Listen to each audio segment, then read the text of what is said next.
네, 3인 3세 고민 상담 지금부터 시작하겠습니다. 자, 이번 고민은 지시받은 대로 일만 시키는 상사를 설득하고 싶은 홍 대리님의 얘기예요.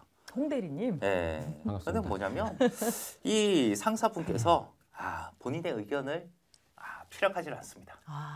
그냥 위에서 지시한 대로만 무조건 아나무인격으로 그렇게 무조건 복종하라는 식으로 그렇게 지시만 하시는 그런 상사분이에요. 물론 이 상사분이 사적인 자리에서는 아주 좋으신 분이랍니다. 그런데 업무 면에서는 무능하다고 그렇게 판단을 하고 있어요. 자, 이런 상황에서 너무 소통도 안 되고 네. 답답하기 때문에 어떻게 해야 이 과장님을 잘 설득할 수 있을까라고 이렇게 사연을 보내주셨습니다. 자, 그래서 결국에는 소통에 대해서 어려움을 겪고 있습니다. 파트장님이 너무나 현실적으로는 안 맞는 그런 프로젝트를 무조건 이렇게 진행하게끔 그렇게 시키셨다고 하는데, 뭐 우리도 회사 생활 하다 보면 시간 낭비인 듯한 그런 업무도 어쩔 수 없이 진행하는 경우가 그렇게 있잖아요. 어떠셨어요, 홍 강사님? 저는 시간 낭비인 것 같은 업무를 진행한 적이 없고요. 모든 게 시간 낭비였어요. 왜냐하면 그 당시에 제가 하는 일이 야 이게 이러한 의미가 있고 이게 중요한 일이구나 라고 해서 한 적은 없었던 것 같아요. 전반적인 흐름을 잘 모르고 왜 일을 해야 되는지 몰랐으니까. 근데 이제 나중에 보니까 그것이 의미가 있었고 전체 조직에서 이 부분 때문에 내가 했었구나 나중에 이제 깨달았던 거죠. 그러니까 지금 보면은 시간 낭비가 아니었지만 그때 당시엔 다 시간 낭비였던 거죠. 어쩔 수 없이. 그리고 아까 보니까 현실성 없는 프로젝트라고 했는데 네. 이거는 현실성 없는 프로젝트야 라고 주신 건지 아니면 본인 생각이 그랬던 건지. 그쵸. 아마 그랬겠죠. 본인 생각이지. 그쵸. 근데 이거는 이분의 잘못이 아니에요. 그래서 오더를 내려줄 때 따끔하게 지도를 해주실 때 왜 하는지를 알려주셔야 되는데 충분히 거기에 대해서 좀 공유가 없지 않았나. 이분의 잘못은 아니다. 그렇게 생각합니다. 알겠습니다. 우리 이 강사님은 좀 그 회사 생활하실 때 어떠셨어요? 아까 얘기했던 이런 이거 현실성 있는 프로젝트 아니야. 저도 이런 걸 느낀 적이 많은데 왜냐 이분이 그렇게 생각한 이유는 이거 했다가 방향이 갑자기 확 틀어지고 막 이런 거 아니겠어요? 그러다 보니까 지금까지 한 것은 우리가 전문 용어로 삽질, 삽질. 뭐 삽질 정도는 뭐 삽질 많이 하죠. 그렇죠. 그런 저도 경험이 워낙 많았죠. 그럼요. 저도 마찬가지예요. 사실 근데 이거는 해봐야지 그 결과를 알 수가 있으니 어떻게 우리 정확하게 100% 의미 있는 일만 어떻게 할 수 있겠습니까? 그러니까 신입사원으로서 결과도 알기 어려우니까 사실. 그렇죠. 본인 일부만 하는 거니까 참 힘든 부분이에요. 그렇죠.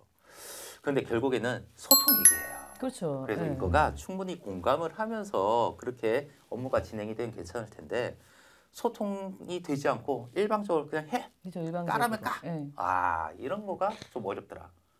설득한 경험이라든지 그런 것들이 조금 있으셨는지 상사분과의 그러한 설득을 잘했던 노하우? 생각 좀 해볼게요. 제가 그런 상사 있긴 있었어요. 근데 이 상사는 좀 저랑은 이게 이 얘기랑 맞는지 모르겠는데 저는 새로운 시도를 원하고 이분은 그렇지 않죠. 현상 유지에만 되게 집중했던 분이었던 거예요. 근데 어쨌든 싱크가 안 맞는 걸 현상 유지만 하고 까라면 까 이분도 좀 이런 성향이었는데 괜찮습니다. 우리가 이런 사람들을 리더라고 하지 않고 관리자라고 얘기하거든요. 그러니까 저는 그 관리자가 이제 마음에 들지 않았던 거죠. 그래서 리더로서 좀 성향을 보였으면 좋겠다 이런 생각이 들었고 일할 때도 자꾸 로드에 걸리니까. 그래서 저는 이제 그런 방법을 많이 썼어요. 한국말은 끝까지 들어야 돼요. 미갈식이잖아요. 근데 저는 이제 그런 식으로 그분도 그런 식으로 소통했고 저도 그랬는데 어느 때부턴가는 두갈식으로 좀 얘기를 해보려고. 그렇지. 그러니까 서로 싱크가 좀 맞아지더라고요. 확실히. 그럼요. 대화할 때. 처음부터 결론 먼저 얘기하고. 제 의견은 그렇습니다. 왜냐하면 그래서 이렇게 해주시면 어떨까요? 신입사원인데 이건 이렇습니다. 당연히 좀 이렇게 친절하게 얘기하죠. 친절하게. 그렇죠. 어투가 좀 중요하겠죠. 그래서 그런 식으로 대화를 해 오니까 저희가 뱅뱅 돌려서 얘기하지 않게 되더라고요. 그래서 그랬던 경험이 좀 있어요. 그렇죠. 저도 이 상사분이 아니라 다른 동료분들이라든지 회사에 다니면서 설득을 할 때는 전 제일 좋았던 설득 방법 중에 하나가 그냥 근거, 데이터. 가지고 하면은 그쵸. 깨끗해요. 네. 클린해. 네. 숫자에 대해서는 반박을 못 하시더라고. 그쵸. 데이터만 있으면. 그러니까 지금은 뭐 이게 쓸모없는 일이라든지 그렇게 하더라도 그러면 실제 해보고 아 정말 이게 의미가 없다. 공소에 비해서 결과가 안 좋다라는 데이터로 보고를 하고 그러면 충분히 그거에 대해서 설득이 더 가능하지 않을까 네. 그런 생각이 듭니다. 네. 자 각자 혹시 노하우 있으신가요? 상사분을 설득한 노하우?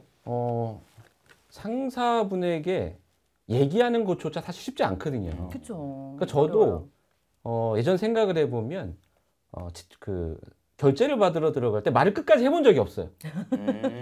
그래. 예, 이러면서.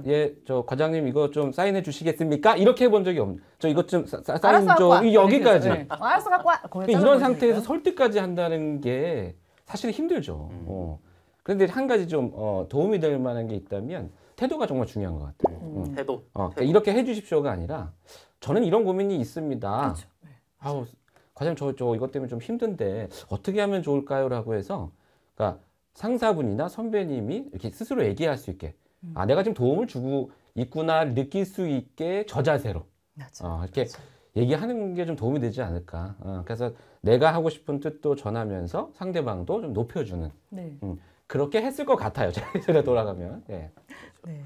그러니까 특히 지금 이 상사분 같은 경우에는 조금 자기중심적인 그런 상사분이신 것 같아요. 맞아요. 네. 이런 상사의 특성을 알고 접근을 하면은 조금 더 나을 것 같게요. 네. 그러니까 이런 사람들은 자신의 주장에 대해서 동의를 받고 당연히 그렇게 해야 된다라고 생각을 하고 자신의 의견에 대해서 반대를 하면은 이거 뭐야 나 상사한테 내 권위에 도전하는 거 아니야? 이렇게 생각하는 경우가 있거든요. 그래서 그 상사분의 의견을 끝까지 들어보고 그래서 그분들이 어떻게 생각을 하는지 그거에 맞춰 가지고 우리가 보다 더 설득을 하게 되면은 상대방도 인정해주고 그리고 또 본인의 의견을 내세우면은 조금 더 원활하게 네. 상사분을 설득할 수 있지 않을까 그렇게 생각을 합니다. 네. 자, 이번 시간 고민 상담 이렇게 마무리하도록 하겠습니다. 수고하셨습니다. 감사합니다.